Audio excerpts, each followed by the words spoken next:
Vamos a tomar contacto a continuación con el doctor Alberto Nicolás Ramos Bernieri. Vamos a meternos en un tema que es por demás interesante, que nos intriga un montón. Él es científico transdisciplinario y autor de Homo Conscious. Entiendo que viene por el lado de la conciencia, siguiendo un poco las entrevistas que ha brindado. Es doctor en bioquímica. Estuve leyendo incluso algunas notas que le han hecho en los medios nacionales, en el diario La Nación, por ejemplo, en el 2021, y voy a dar ya su Instagram por si alguien quisiera, a raíz de esta entrevista, comenzar a seguirlo. @Alberto Ramos Bernieri. Vamos a hablar de ciencia y lo primero que quiero es, además de saludarlo, Alberto, y agradecerle el tiempo, aclararle que quienes lo vamos a entrevistar, Marcelino Blanco y quien le habla, Sergio Robles, somos dos ignorantes en la materia. Curiosos, eso sí, pero bastante ignorantes. Alberto, gracias por atendernos. ¿Cómo le va? ¿Qué tal? Encantado de charlar con ustedes y un gusto también tener la oportunidad de comenzar a contar estas cosas que son tan importantes para la humanidad y que lamentablemente no tienen mucha prensa aún. Uh-huh. Partamos de esta base. Usted es argentino, claramente, tucumano, entiendo, estudió en la Universidad Nacional de Tucumán y es científico. También se ha formado aquí en nuestro país. En realidad soy salteño, solo que Ah, pasé muchísimos años en Tucumán. Comencé estudiando en Salta, yo soy químico de Salta, bioquímico en la Universidad de Tucumán, doctor en bioquímica de La Plata y postdoc en biotecnología farmacéutica en Brasil. Así que me pasé, la verdad, la mitad de mi vida estudiando. tremendo. O sea que viene del palo de la ciencia, ¿no? Como para ir metiéndonos un poco en el tema que queremos poner en cuestión. Viene del lado de la ciencia. Claramente, de hecho, usted creó un medicamento con un grupo de amigos o colaboradores.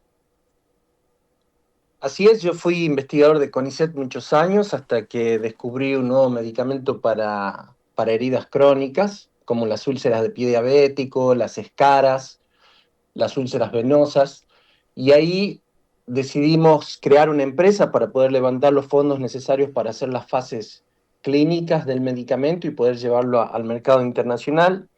Eso me llevó a viajar muchísimo por el mundo, de hecho la empresa está en Estados Unidos, y con los viajes que hicimos con la empresa, tuve la oportunidad de charlar con científicos y gente muy interesada en la conciencia en distintas partes del mundo, lo cual despertó en mí una pasión que no conocía por un tema tan interesante y tan importante, y mezclando sobre todo cosas que sabe la ciencia con cosas que sabe de la espiritualidad antigua, de los hindúes o de los chinos, por ejemplo, en el taoísmo.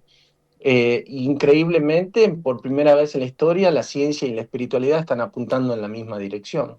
Cosa que parecía que siempre viajaban por un camino paralelo, imposible de que se cruzaran en algún momento.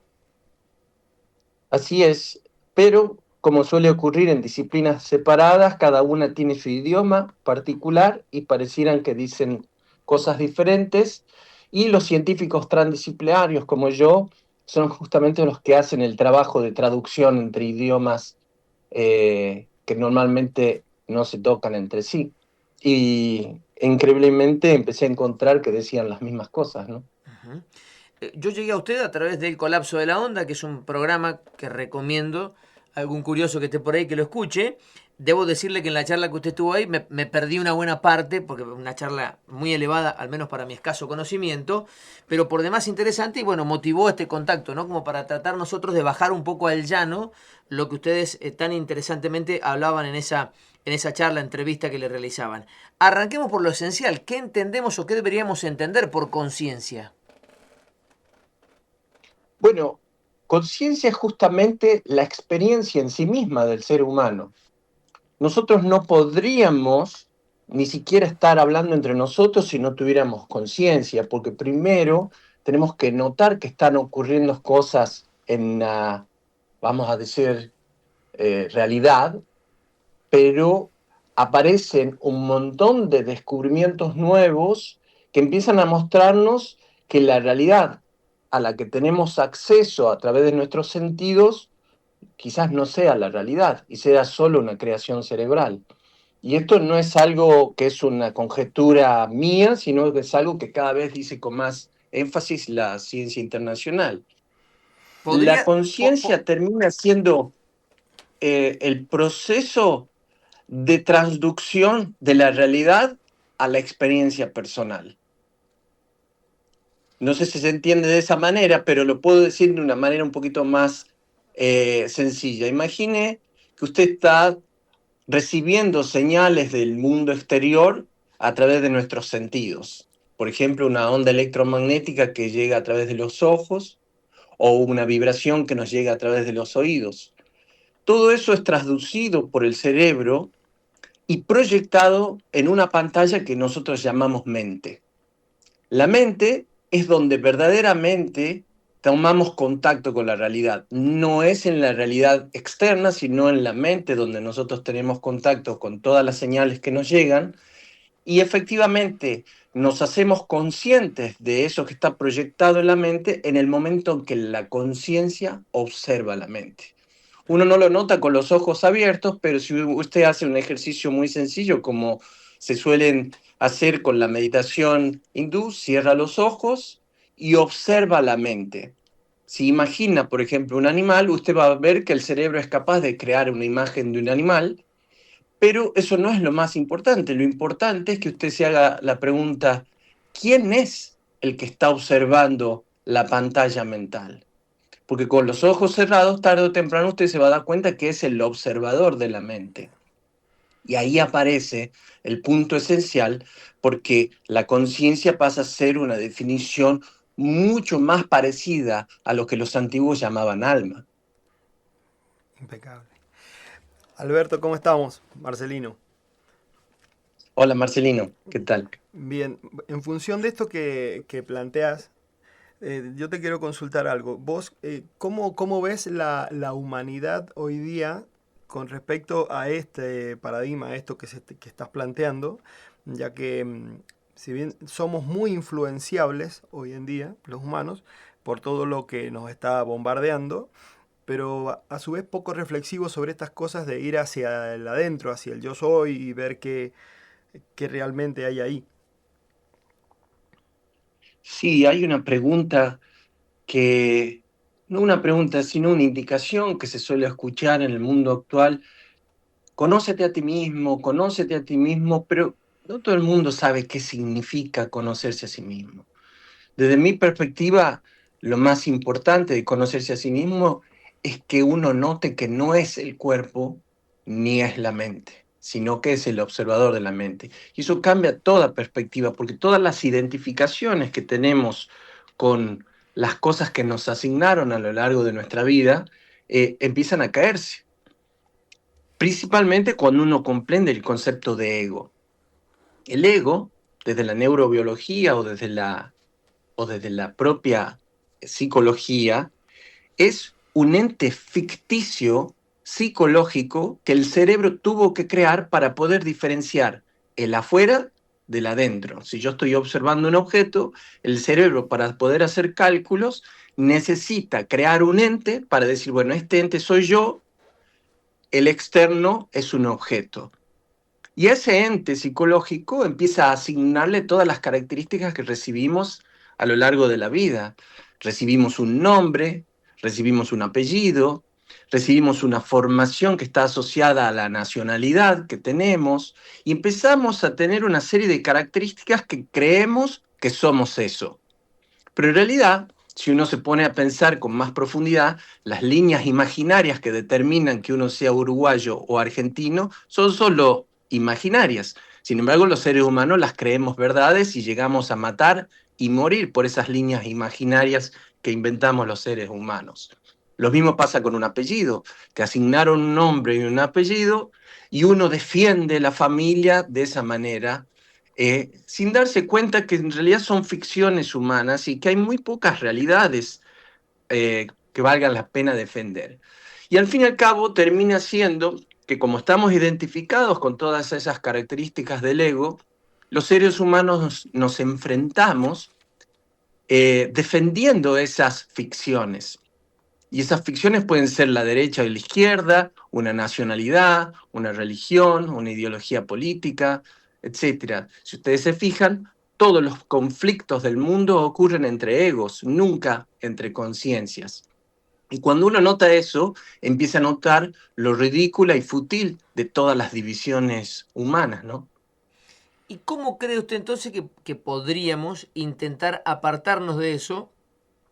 Porque entiendo que muchas de las cosas que, como prácticas que se plantean, requieren que nos alejemos de este mundo en el que vivimos, apurado, lleno de permanentes intentos de conquista de nuestra cabeza, de que habitualmente recibimos demasiados incentivos electrónicos, por ejemplo, que no nos permiten apartarnos un poco hacia ese otro lugar.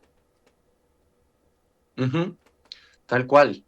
Y bueno, mire, hoy yo noto que la verdadera lucha del mundo es por nuestra atención. Todo lo que ocurre en el mundo está clamando por nuestra atención. Y eso, por veces ocurre que ganó nuestra atención la televisión, otras veces el celular, otras veces algún conflicto. Y si notamos, estamos siempre saltando de la observación a eso que captó nuestra atención en ese momento. Entonces hemos dividido la vida en 1 millón de instantes vanos, sin sentido, que nos mantienen continuamente distraídos. Y esa distracción continua nos lleva a que sea muy fácil llevarnos al conflicto. Y a río revuelto, ganancia de pescadores. No es que no se sepa desde la neurobiología cómo captar la atención del ser humano. Me cuento una anécdota. Yo, cuando creamos la empresa, ganamos un concurso que me llevó a estar bastante tiempo en Silicon Valley, en San Francisco, y ahí estuve en la Universidad de Stanford y conocí la cátedra de la materia eh, neurobiología de la atención, en donde se estudian efectivamente todas las cosas que se necesitan hacer en colores, en sonidos, en letras, en todo lo que sea necesario para que la atención del ser humano sea captada. Y usted no crea que Internet está libre de eso. Claro. Se usan desde armas sexuales, en donde se pueden tener imágenes que llamen nuestra atención, hasta colores, sonidos y cosas que están basadas exclusivamente en nuestros gustos personales, porque cada vez que usted hace un clic en Internet, está dando información de gustos personales y después se va personalizando el contenido que le va a aparecer hasta que llega un momento en que todo le va a parecer interesante. Y ahí es donde aparece el famoso scrolling. Uno está eternamente pasando videos que sí le llaman la atención sin poder parar. Es muy interesante. Alberto, nosotros con Sergio, en nuestros espacios de reflexión que tratamos de generar, eh, nos planteamos desde lo que hay hoy día, lo que tiene a mano el ser humano, nosotros tenemos para poder tratar de evolucionar. Tenemos la educación, por ejemplo, o tenemos los parámetros que tenemos religiosos, culturales. Eh, ¿Vos eso cómo lo ves? Lo que le está dando hoy por hoy la educación a los jóvenes, que serían los que deberían tratar de indagar más en este tema. Mire, yo le voy a hablar desde la perspectiva de alguien que se pasó la mitad de su vida estudiando y aún así yo veo que la educación es un arma de doble filo. Una cosa es el conocimiento técnico que uno pueda recibir de la educación y otra cosa son las partes extracurriculares que uno recibe con la formación. Lo que te enseñan que no está en la currícula de la materia, lo que te enseña cuando te habla el profesor, lo que te enseña culturalmente el entorno, lo que te enseña muchas cosas que después damos por ciertas sin preguntarnos si esto era lógico o no. Un ejemplo que acabo de nombrar es el tema de la nacionalidad. La nacionalidad la damos por sentada. Es obvio que soy argentino si nací dentro de estas líneas imaginarias. Y comienzo a hablar como argentino, comienzo a comportarme como argentino, comienzo a luchar contra un chileno si soy argentino, y todo es enseñado. Cuando uno comenzaba a viajar, por ejemplo, y empieza a contrastar lo que uno cree que es el de la otra nacionalidad, por ejemplo, para nosotros los argentinos, un inglés, y conoce directamente un inglés versus la versión enseñada de un inglés, empieza a darse cuenta que los seres humanos somos mucho más parecidos y por lo tanto mucho más susceptibles de estar unidos que la versión enseñada para dividir.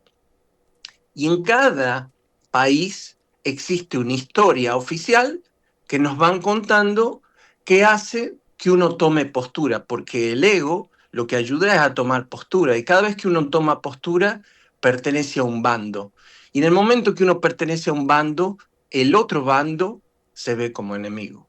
Y eso ocurre desde tiempos inmemoriales, porque desde que existíamos como tribus, los seres humanos hemos colaborado para sobrevivir, pero cada tribu inventaba su propia ideología para que juntos trabajen en pos de esa ideología.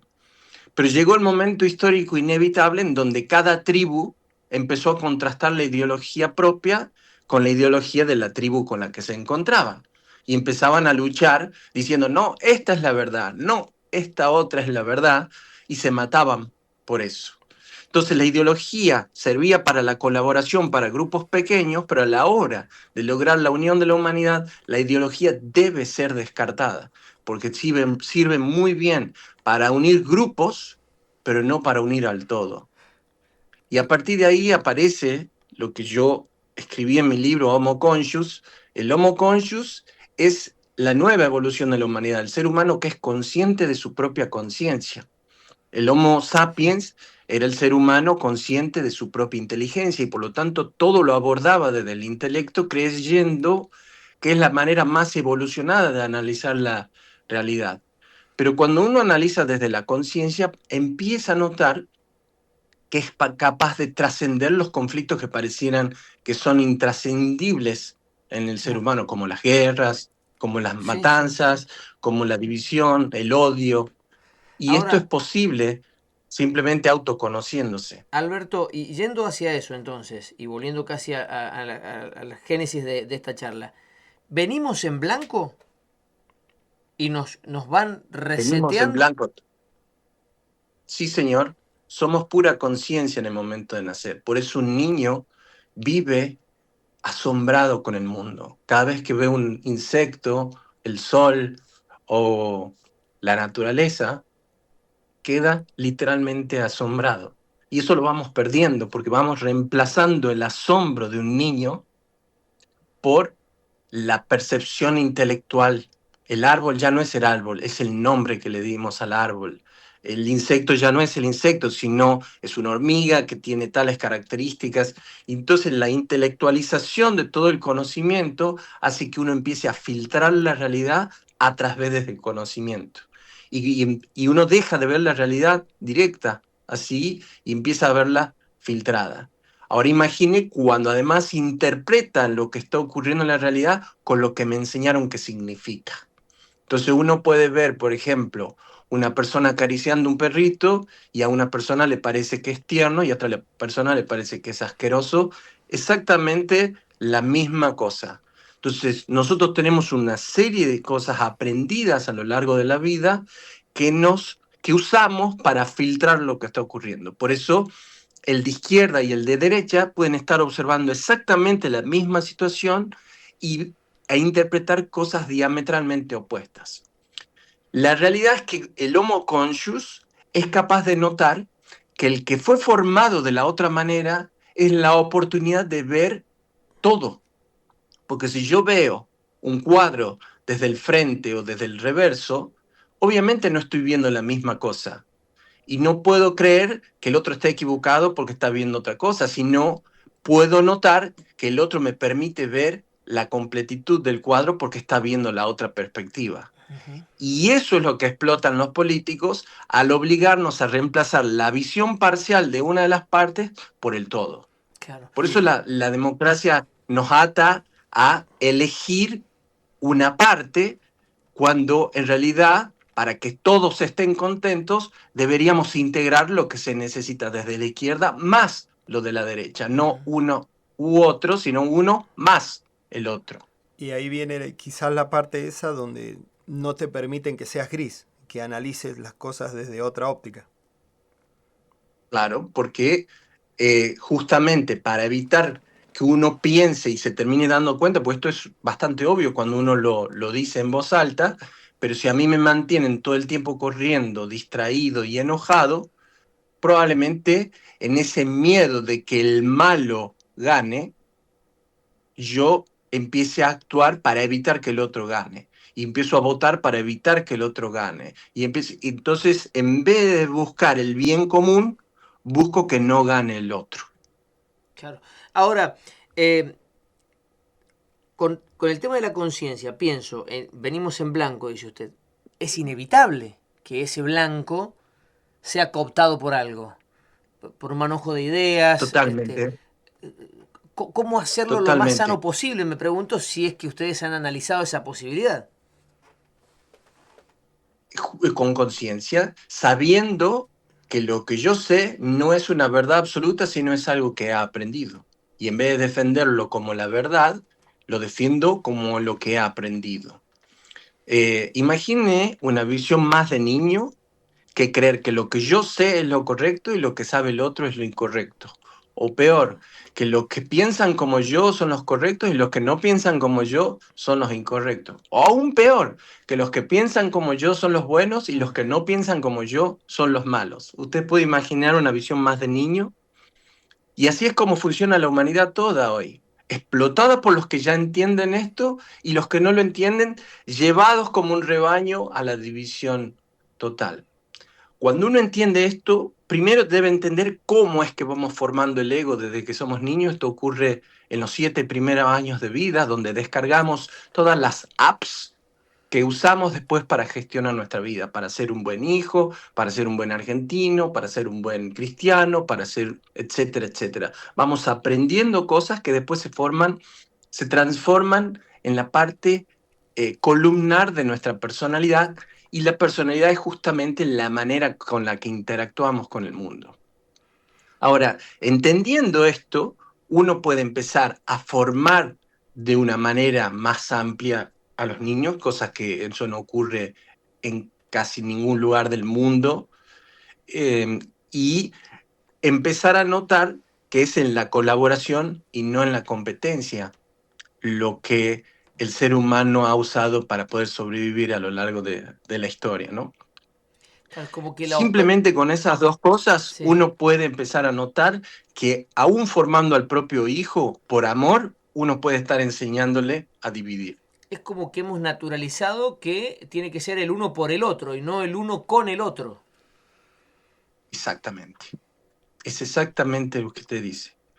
No hay manera de que la humanidad trascienda los problemas que se repiten una y otra vez, creyendo que finalmente seremos felices o estaremos bien cuando venzamos al otro. Solamente estaremos bien cuando nos integremos con el otro. Porque el otro, como digo, es el que me permite ver la otra parte del problema. Alberto, y hoy, yo, un tipo de 44 años, ¿qué tantas chances tengo de resetear mi máquina y ser un poco más consciente de mi conciencia? Es una pregunta excelente. Se puede hacer en cualquier edad. En el momento que usted ha recibido este conocimiento, simplemente tienen que empezar a abandonar los automatismos. Los automatismos. Recuerde que el cuerpo humano está diseñado para ser automático en todo, en absolutamente todo.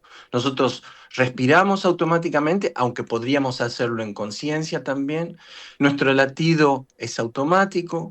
Nuestro pensamiento puede estar en modo automático o uno puede tomar el control. La digestión ocurre automáticamente.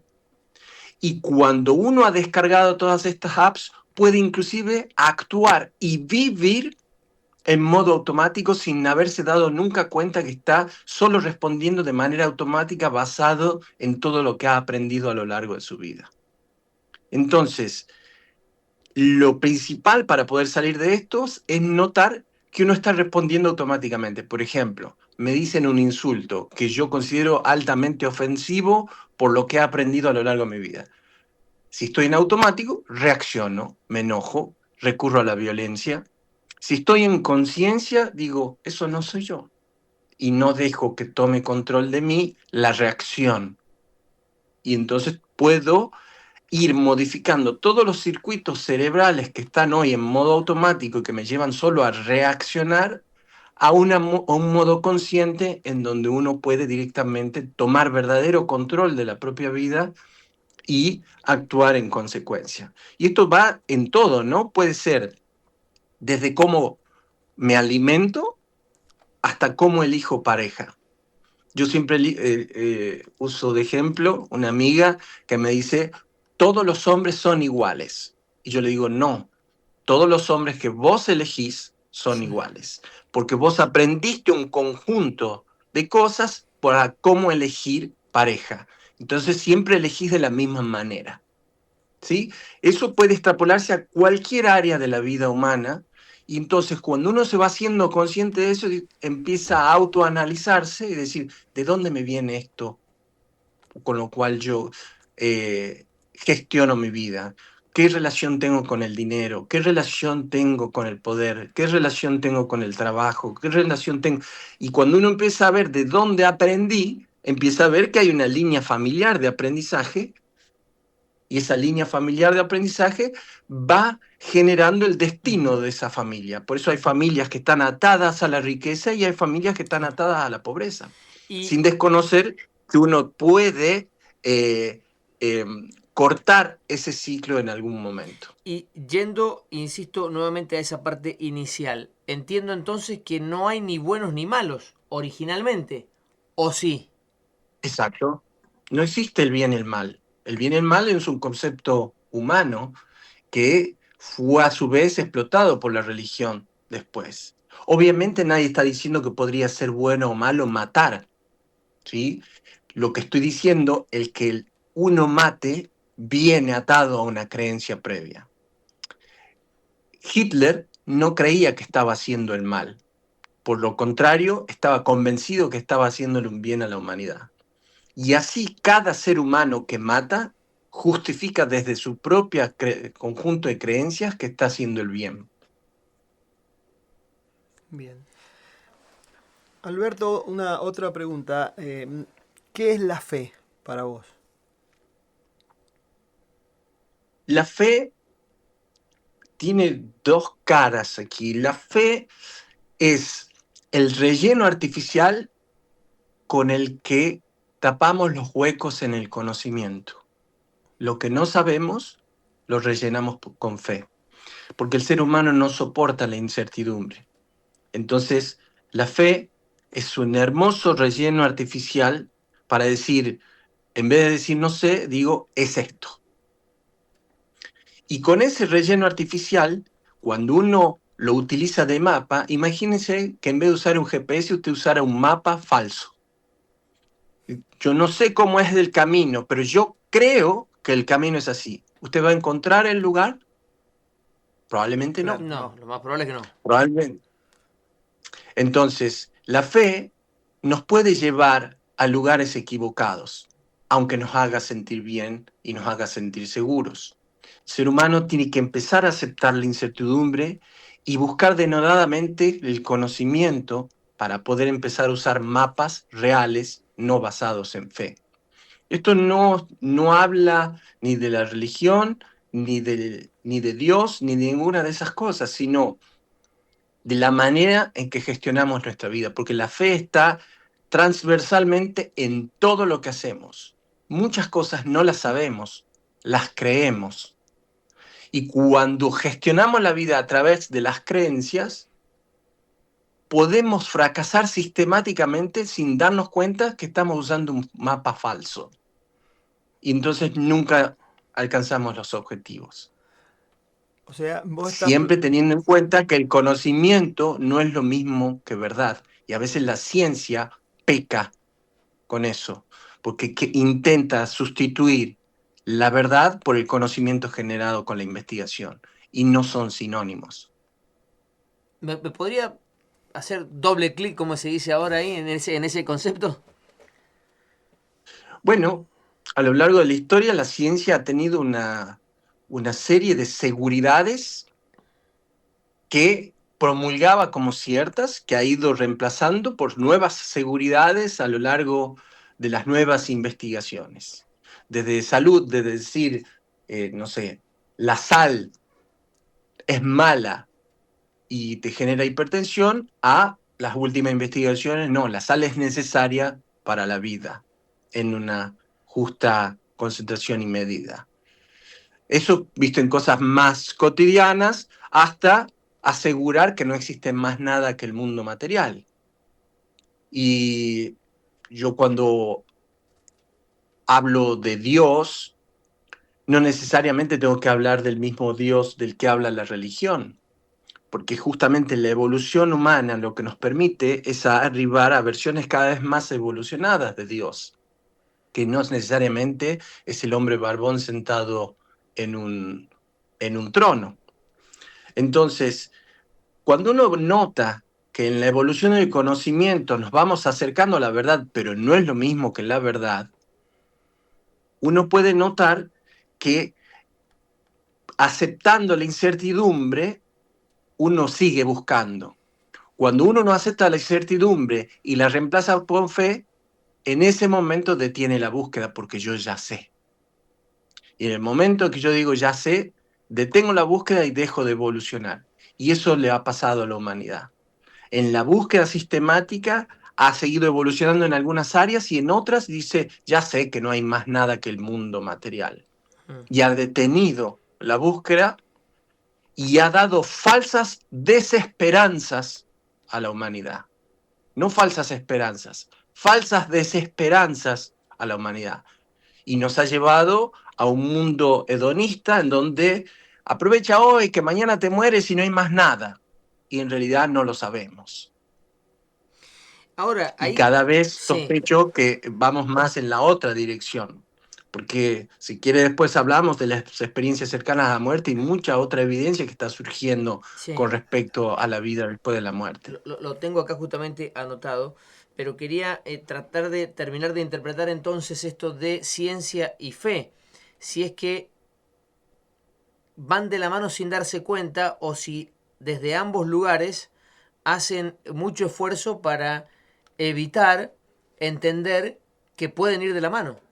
O si la fe es sentir o es mental. Bueno, yo no le llamaría fe. Yo creo que ciencia y espiritualidad pueden ir de la mano porque son dos maneras diferentes de buscar. La fe es cuando uno cree haber encontrado y ya usa un conocimiento cristalizado. La espiritualidad y la ciencia son mecanismos continuos de búsqueda, en donde uno nunca,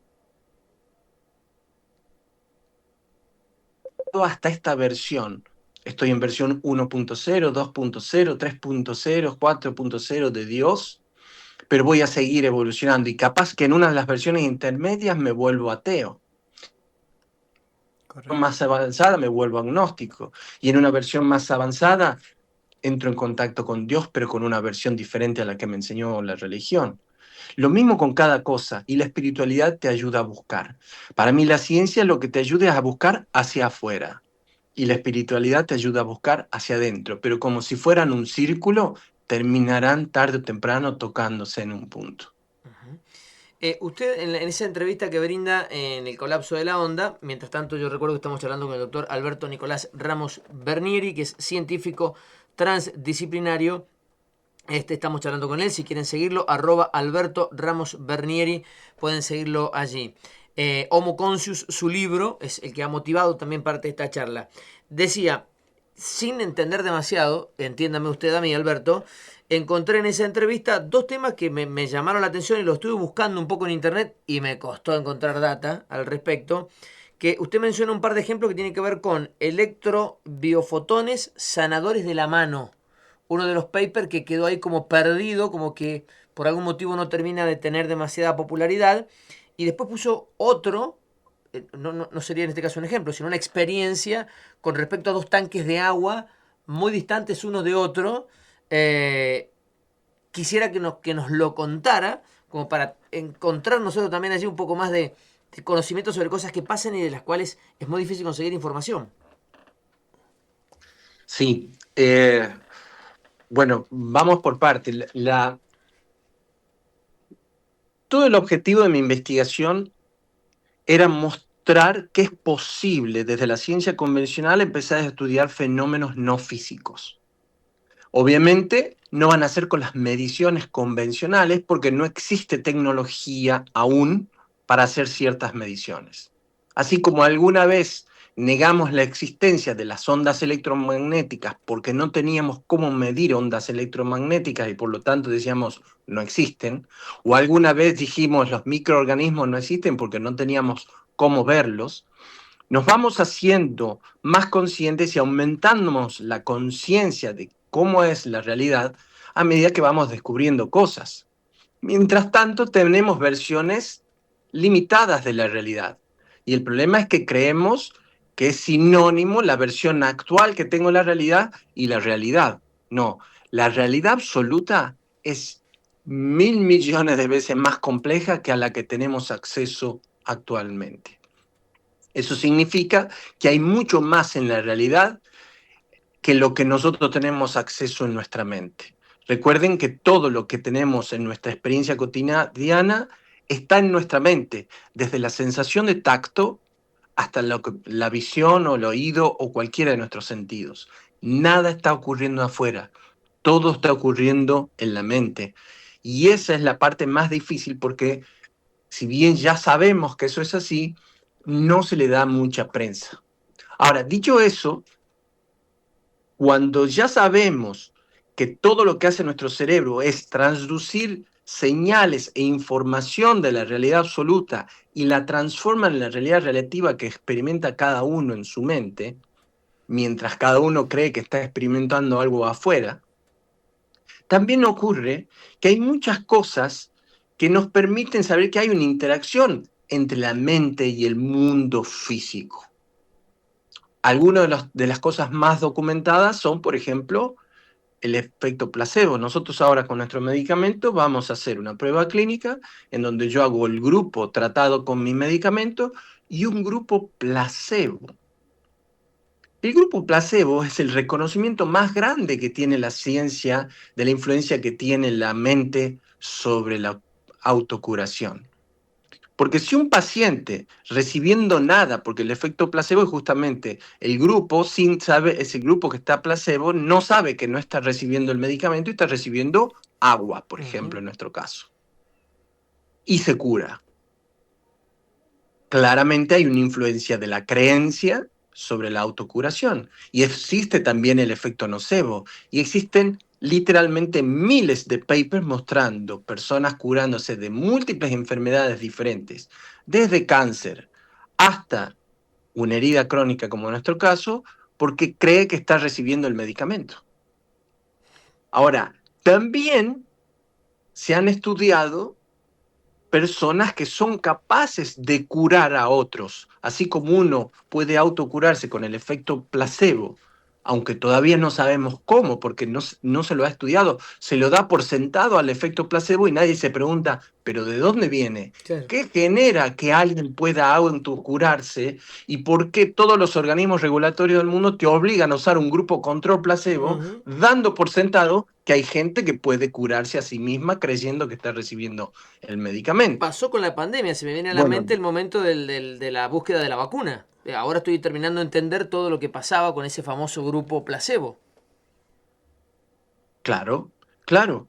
Ahora, en vez de seguir estudiando nuevos medicamentos, uno debería empezar a preguntarse, ¿por qué no estudiamos las personas que sí se curaron? ¿Qué mecanismos se activaron en ese ser para que termine curándose. El doctor Joe Dispenza hace poco publicó el primer paper al respecto basado en meditación y creencias de curación sobre verdadera curación. Es decir, y lo publicó no en cualquier revista, lo publicó en la revista Nature, la revista más importante del mundo de ciencia. ¿Usted ha visto que se haya hecho famoso ese trabajo? No.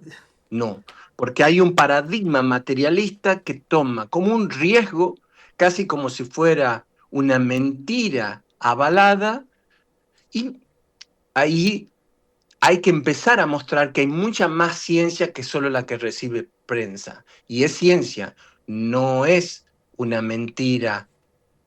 ¿Sí? Estamos hablando de papers evaluados por pares, hechos con experiencias diseñadas perfectamente y con evidencia que por algo te la dejan publicar en una revista tan prestigiosa.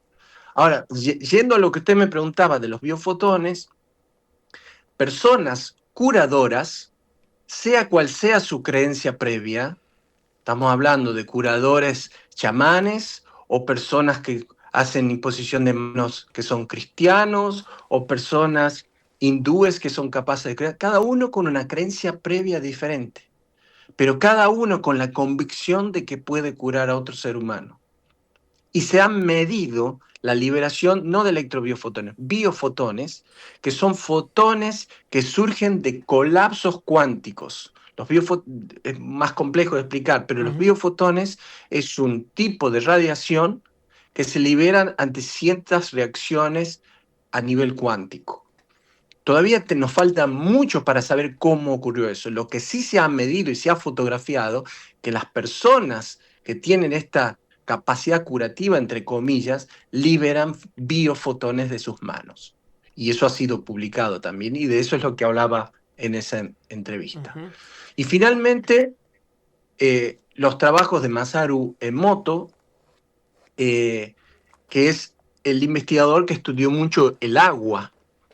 Al fin y al cabo, si usted se fija, son siempre interacción mente-materia, independientemente de cuál sea el resultado. Mente-materia en una curación, mente-materia sobre el agua, mente-materia, pero siempre es la interacción entre mente y materia. Ahora, el doctor Masaru Emoto notó que la intención mental de una persona podía influir en la formación, en la forma en que cristalizaba el agua cuando se la congelaba. Entonces, cuando se congela agua que ha recibido ciertas intenciones negativas, los cristales formados eran amorfos, mientras que cuando habían recibido intenciones positivas eran cristales muy bellos. Y hay dos papers publicados al respecto, uno doble ciego y otro triple ciego, en donde miles de personas que se encontraban, por ejemplo, en Japón, enviaron intenciones positivas a un tanque de agua que se encontraba en California, con otro tanque control que no había recibido esa intención, y luego se tomaron muestras de agua al azar de ambos tanques, y jueces que no sabían qué estaban recibiendo evaluaron los cristales de hielo sacados de una y otro tanque, y efectivamente los cristales que habían recibido la intención positiva eran más hermosos. Ahora, obviamente esto suena a ciencia ficción. Claro. Obviamente suena a ciencia ficción. No desconozco que yo como científico estoy poniendo en juego mi propio prestigio profesional al hablar de estas cosas, porque hay una asociación muy grande entre el estafador en estas cosas y decir, miren, pero esto ha sido publicado, ¿por qué nadie está hablando de este tipo de cosas? Y doctor, otra pregunta con respecto a eso. ¿Todos los humanos tenemos la capacidad de autocurarnos? Mire, eso no ha sido demostrado aún. Claramente, eso vamos a saberlo cuando estudiemos bien el efecto placebo y cuando estudiemos las personas que son capaces de curar a otros. En vez de tomarlos como estafadores, habría que hacer como hizo el doctor Greenberg, que estudió a curadores y empezar a ver qué es lo que está pasando en las personas y qué pasa en el que envía, porque en el medio claramente hay un montón de estafadores. Y en estar mezclada una cosa con la otra, pareciera que es todo lo mismo. La ciencia debería entrar en estos temas para separar la paja del trigo y saber qué cosas son mentira, qué cosas son verdad y estudiarlas con la suficiente seriedad para sacar información fidedigna de todo esto. No puedo responderle eso que me ha preguntado porque aún no tenemos suficiente información al respecto. Claro. Perfecto. Doctor, queremos agradecerle el tiempo y en todo caso, si hubiese quedado algo que nosotros no le hemos consultado y a usted le gustaría o le gustase compartirlo, obviamente que lo escuchamos atentamente. Mire, yo creo que lo más importante que puedo compartir con ustedes es que nos autointerpretemos como si fuéramos un auto. Yo uso una analogía en donde nuestro cuerpo sería la carrocería del auto, nuestro cerebro es el motor de ese auto, nuestro ego es el GPS de ese auto y nuestra conciencia es el conductor del auto. Si nosotros vivimos en ego, es decir, siguiendo siempre lo que me indica el GPS, yo no estoy en conciencia y estoy continuamente en el automatismo de lo aprendido. Y en ese automatismo no puedo pretender obtener resultados diferentes si siempre sigo lo que he aprendido. Porque eso que he aprendido también está atado a todo lo que el cerebro hace para darnos supervivencia. De hecho, el miedo es uno de los artilugios evolutivos que nos indica, no hagas eso porque así se asegura el cerebro que te va a dar supervivencia. Pero al mismo tiempo uno evita vivir siguiendo el miedo. Y en vez de arriesgarse, comienza a buscar siempre los caminos que sean más seguros, pero normalmente no son los más felices. Cuando uno entiende esta analogía que acabo de hacer, uno puede continuamente revisar las creencias propias y revisar si el camino que me está indicando el GPS de mi ego es el más correcto o quizás puedo reemplazarlo por una versión más evolucionada que me lleve a vivir experiencias mucho más ricas y divertidas y quizás más emocionantes de la vida. Doctor, desde Radio New Will, aquí en Mendoza, le mandamos un gran abrazo y reiteramos el agradecimiento por la gentileza y el tiempo que es tan valioso que nos ha brindado. Le agradecemos.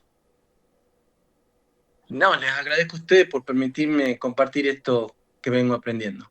Que esté Les muy mando bien. un gran Hasta luego. abrazo. Gracias, Alberto. Gran abrazo. Alberto Nicolás Ramos Bernieri, científico transdisciplinario y autor de Homo Conscious. Si quisieran leerlo o seguirlo, pueden hacerlo en las redes. @Alberto Ramos Bernieri. Invitados a pensar. Hacemos la pausa, ya venimos.